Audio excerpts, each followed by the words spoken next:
Okay, so welcome everybody to the Archetypical Mind Study Group. Today's session 19, and we are doing Matrix of the Spirit. Let us start with a prayer of light.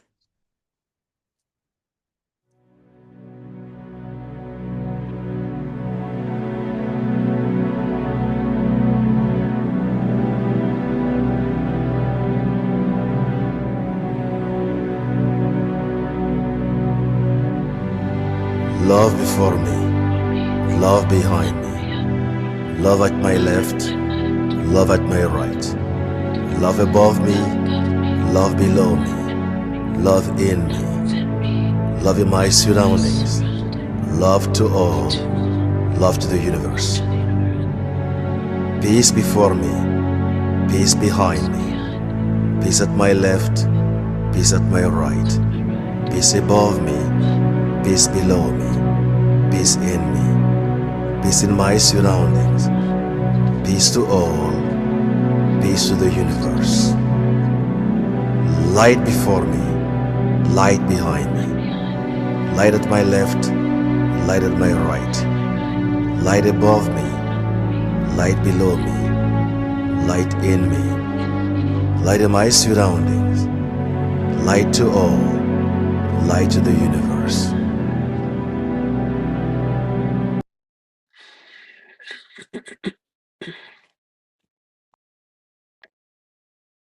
We thank the one infinite creator for this opportunity to serve, to know ourselves, to accept ourselves, and to become the creator.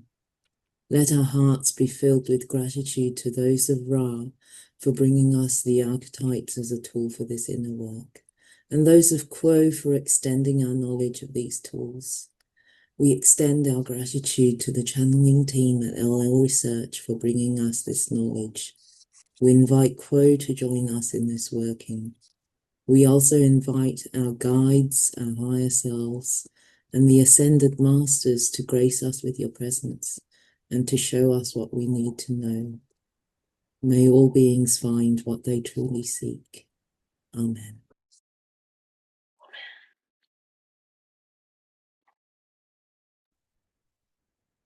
Okay. Elaine, do you want to start? The matrix of the spirit in this tarot system is called the devil, and the lightning-struck tower is the potentiator of the spirit. The matrix of the spirit is called this because those who bring light have always had a bad reputation.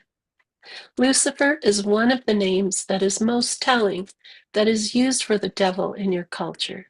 The roots of this word mean light bringer.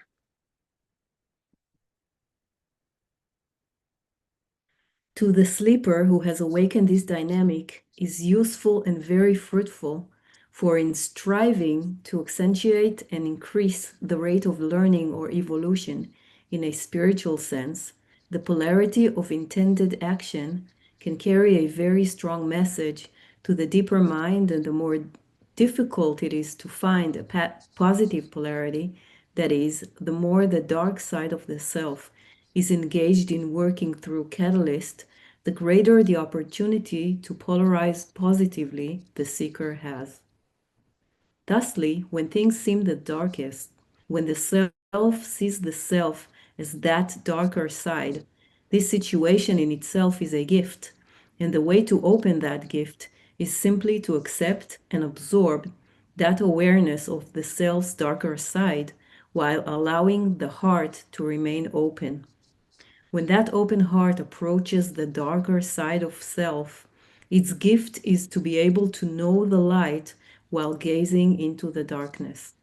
Thusly, in the spiritual or metaphysical sense, there is no such thing as a disaster or a catastrophe.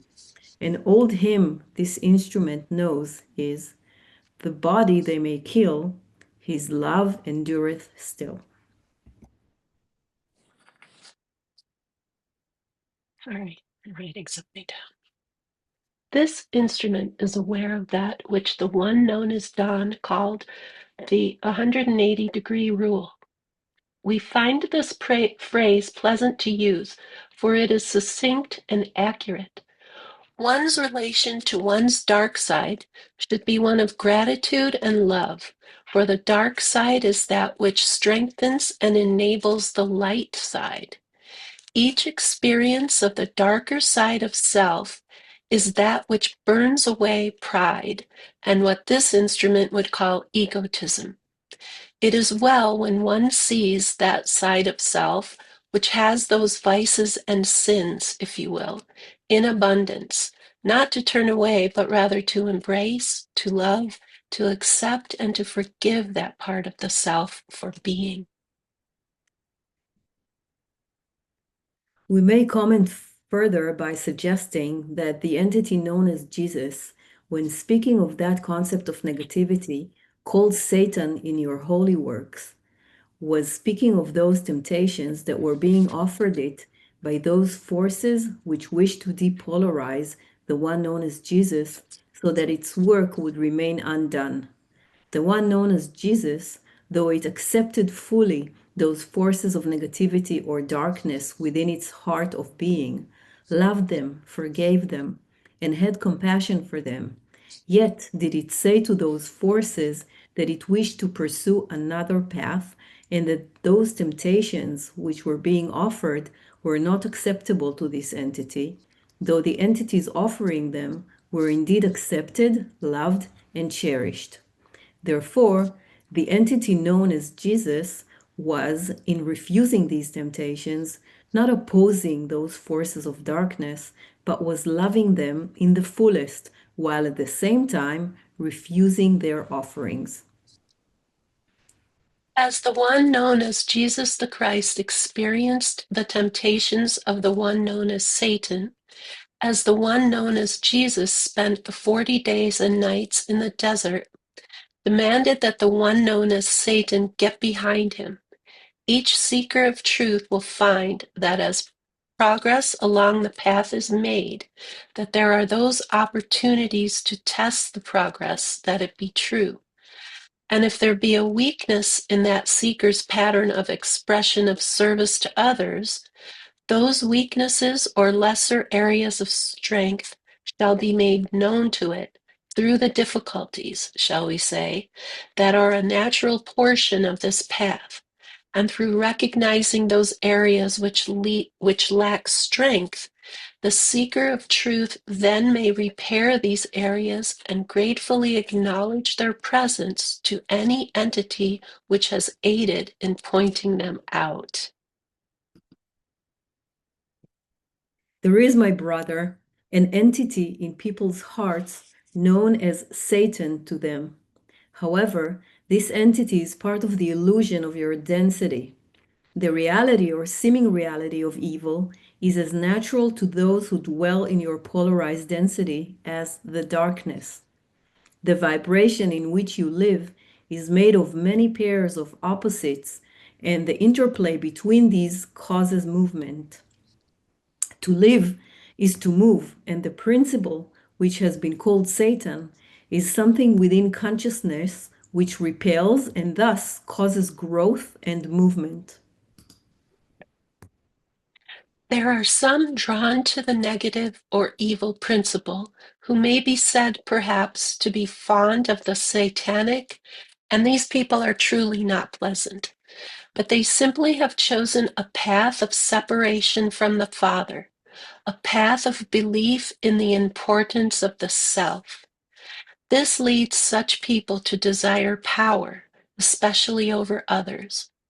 Those polarized towards the good desire power over themselves so that they may better serve others. There is no being known as Satan on your physical plane, nor has there ever been. However, the vibrational principle from which this concept received its ancient name is a thought form which is a reality of your illusion. We wish to distinguish this from the reality of the one known as Jesus, or as we know him, Amira, who is an entity who lives and dwells in love. He is a thought form only to those who do not realize that he is a real being. The one known as Satan is merely the shadow of evil thoughts. Given fear enough, evil thoughts can do harm, can cause fear and pain and anguish. This power is given to the satanic principle only through the fear of the one who is feeling the difficulty. There is no reality to the fear, and thus it is said, love casteth out fear. The one principle called Satan is a lonely and sad thought form, and we would say to you, accept this principle as part of yourself, as that within you, if you will, which spurs you on to growth, to new understandings, and to desire for truth. Love this entity, therefore, and take all strength from this mere shadow. Is this an evil matrix? Is there something evil about the spirit that has brought the energy of Lucifer and Satan into identification with it? We would say no. Absolutely, without hesitation, there is no evil whatever in the spirit, nor is there good, but rather there is simply essence. There is that which is. This is how you are made. This is the way your vibrations are structured within the energy pattern or the energy field of your being. This is the way the Creator is articulated at this point in the Creator's progress. And what you're looking at is, as this group has mentioned several times during the conversation, somewhat abstract and hard to get hold of because it is not the familiar. It is not the everyday, but rather it is what is moving below the surface of self in very deep portions of the self that help to shape the options that are available to each of you within the incarnation. The more that you can see into these relationships of matrix and potentiator of spirit, the more hardy you may be in terms of being able to withstand and to be able to use the light which there is because it is so precious and so rare. The darkness of the spirit is like unto the darkness, the apparent darkness of the starry heavens.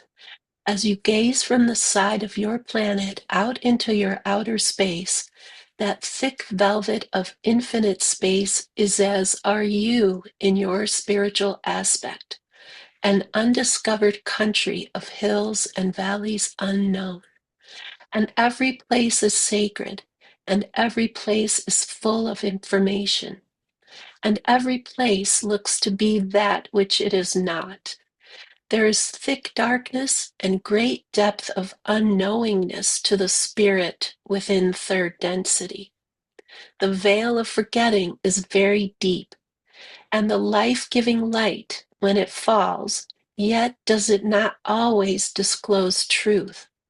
And so there is a great peering into what light there is to see beyond the falsity of the complex and intricate. Sorry. No, that's okay. There you go. Oh, there we go. And so there is a great peering into what light there is to see beyond the falsity of the complex and intricate patterns of spirit. The days may seem to move very slowly, and many hours may seem to go on forever when you feel as if you are under fire by a hostile world. But your life is short, my friends. You are standing on a ball and you are learning. Connect with that source of love, a source which is rich in humor, a source in which you can relax and trust that there is no power on earth, no matter how dark or dangerous it may seem to your physical eyes, that is as great as love. Your body may die and evil forces may cause you harm, but the harm is illusory. For that which you give from your inner spirit is the only reality for you, and no power can aggregate that of love within your spirit. It will be necessary that you prepare yourselves so that you demonstrate your knowledge of truth and the creation of the Creator. It is written in your holy works, Yea, though I walk through the valley of the shadow of death, I will fear no evil, for thou art with me. These words are not false words, my friends. Those words are meant for you. You have heard it spoken through a channel that he does not leave their shepherds without their staffs. These are not false words, my friends. All that is necessary is that you desire to seek, and then desire to serve, and then you shall do both of these things. The one known as Jesus faces the struggle between good and evil in a very simple way. This entity simply said, "Get thee behind me, temptation, for I will serve my Father." It is not a complicated path, and it is often a path which involves suffering. The choice of love over fear can be seen to be quite brutal at times. Turning the other cheek, loving when one is reviled, bowing the head to those who would harm, and remaining meek in situations where those without the awareness of unconditional love would spring to defend themselves is harsh. We can only say that the rewards of keeping it simple and hewing to the ways of love are infinite. It is love and not cleverness that will clear the sight of those who feel that they may be blind on the inner planes. It is knowing that one is part of the true vine that will give the soul rest through difficult periods when all seems confused and help does not seem to be near. Holy Bible, Matthew 16:21-25. From that time, Jesus began to show his disciples that he must go to Jerusalem and suffer many things from the elders and chief priests and scribes, and be killed, and on the third day be raised. And Peter took him and began to rebuke him, saying, God forbid, Lord, this shall never happen to you. But he turned and said to Peter, Get behind me, Satan. You are a hindrance to me, for you are not on the side of God, but of men. Then Jesus told his disciples, If any man would come after me, let him deny himself and take up his cross and follow me. For whoever would save his life will lose it, and whoever loses his life for my sake will find it. Questionnaire. What is meant in the New Testament? Why the statement that if we resist the devil, he will slowly charm us? And also, what is meant by devil? Latwi. I am Latwi, and I'm aware of your query, my sister. We believe that this statement has been misstated in that reference in its effect. For it is our understanding, humble and simple though it be, that to resist that known as the devil, to resist any influence considered dark or evil, is to intensify the ability of that influence to make its effects felt upon the one resisting. The concept is based upon the fact that all is one, and that those who pursue that path of darkness or the serving of the self are also part of that oneness, and to resist or fight against, propose an opposition against such a force, is to reinforce that power of separation by reaffirming separation. The forces of darkness obtain their power by separation from and control over others. To resist in any degree is to affirm that there is a separation, and therefore it is to affirm the base of power of which the forces of the darkness draw their being. Therefore, it is more in conformity, shall we say, with the principle of unity to accept all entities that are of a dark or light nature as part of the self, recognizing the one creator in all. Accepting, forgiving, and loving these entities, therefore, provides the entity with what might be called the shield of light, and does provide that protection which entities may seek in the resistance of that called evil.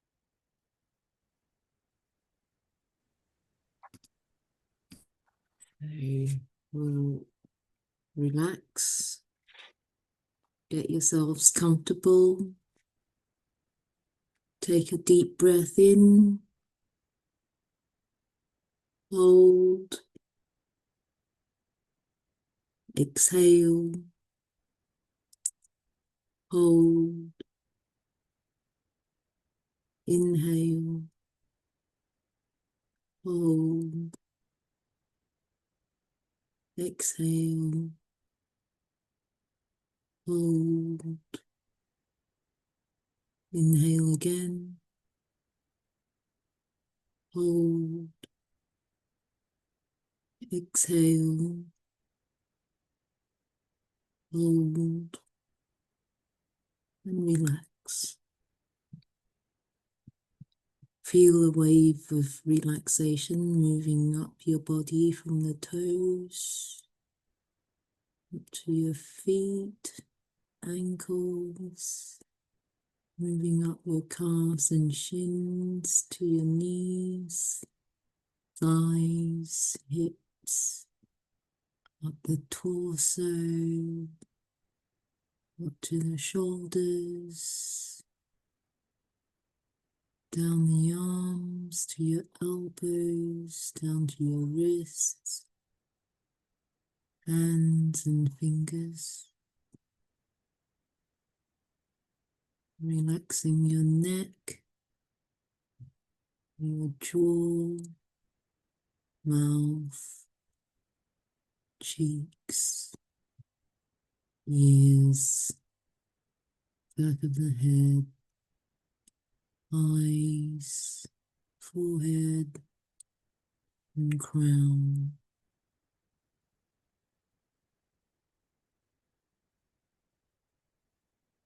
And then opening up your chakras from the violet ray energy center, the indigo ray energy center,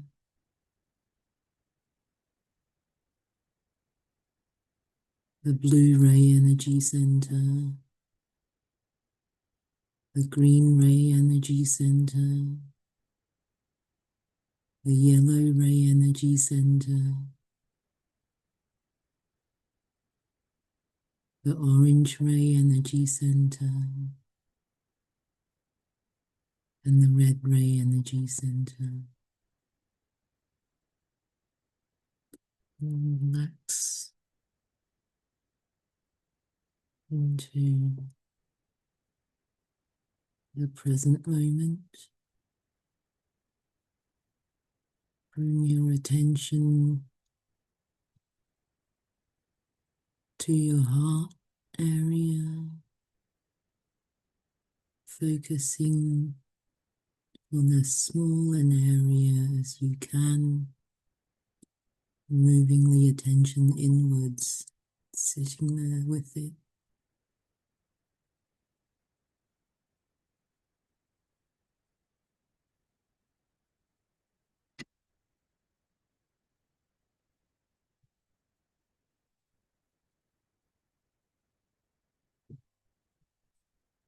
Going deeper within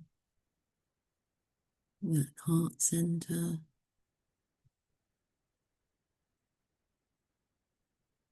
and finding there an entrance into a dark place. Is it a cave, cavern, dungeon?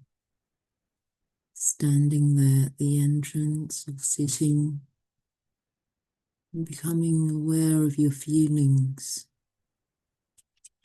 as you prepare to move into the depths of this space. What do you feel about this entry?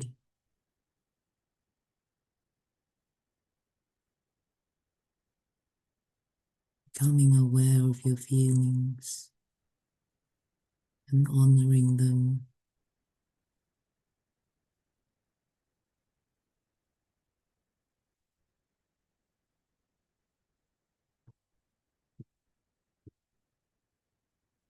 You feel a warm light descending from above you,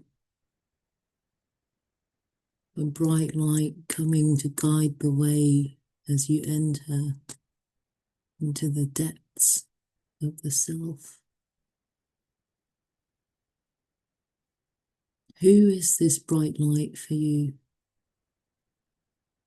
Is it your God self? Is it the Christ or the higher self?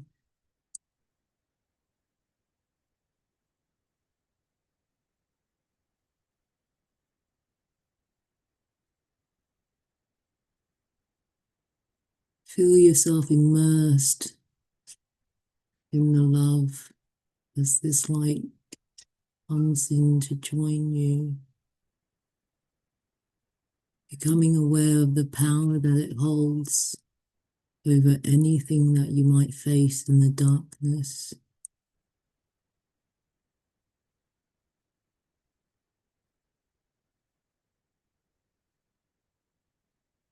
And this light is letting you know that in order to go in, it will now disguise itself as the most frightening, disgusting, foul beast, so that it can blend in with the environment you're about to enter. You're being assured of protection, and you're being assured that there's nothing in this darkness that can overpower this light that's disguised.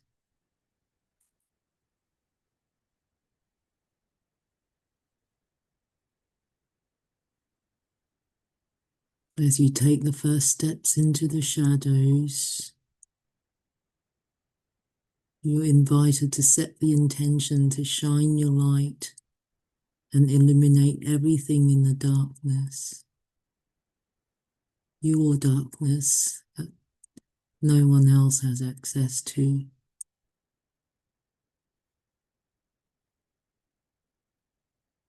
The light that's descended, its presence, invites you to set the intention to leave no corner unlit, no matter how small it is.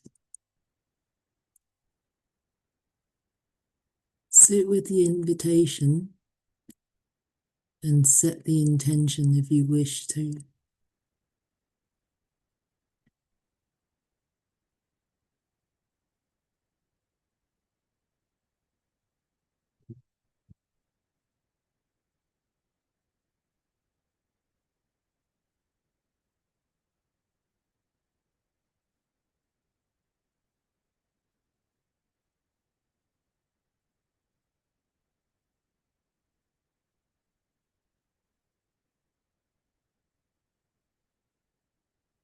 When you're ready, feel yourself move deeper into the darkness,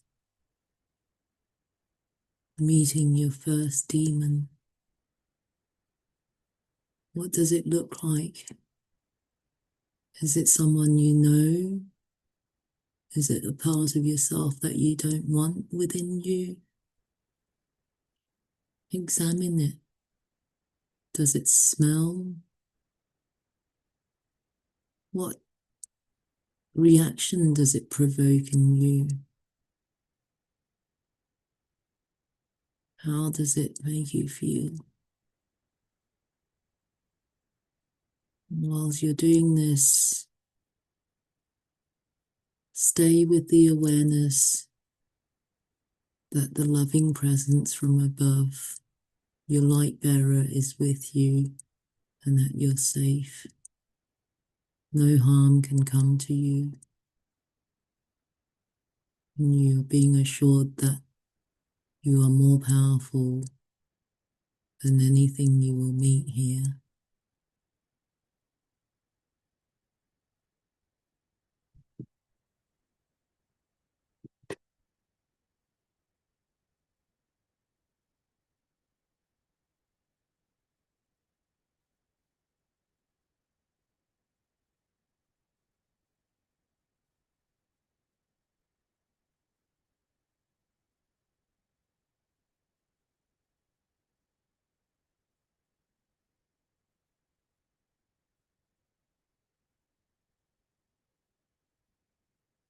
When you're ready, reach out and make contact with the demon, whatever contact you feel comfortable with.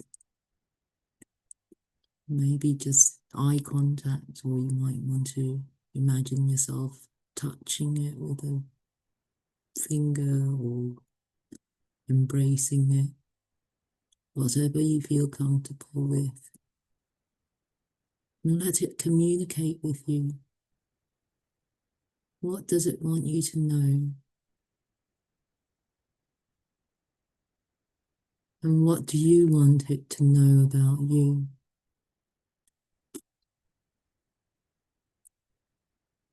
Sit in communion with this entity that is within you and hold it in the safety and light that surrounds you.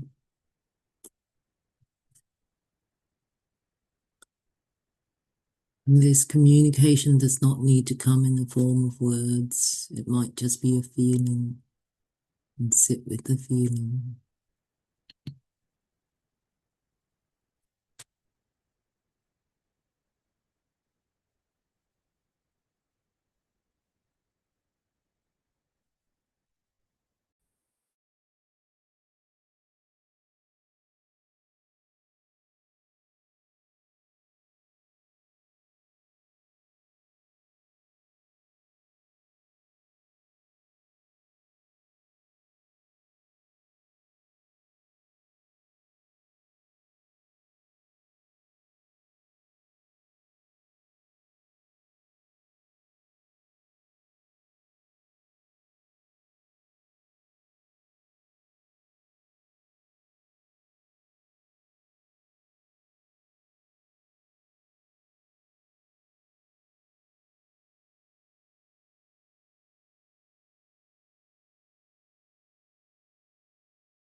Over the next few weeks, you may come across more demons.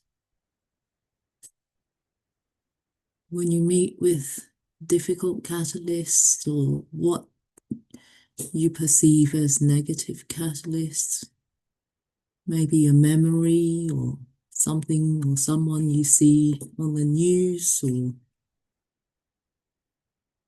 someone who provokes you, see what inner demons arise within you.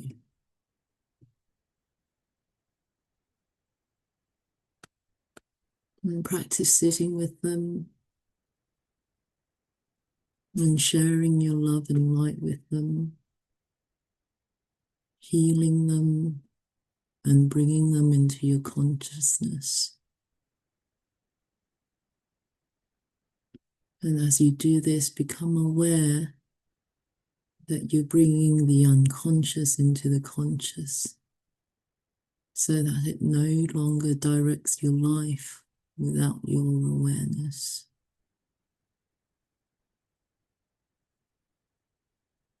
Notice when you meet triggers, what is happening within you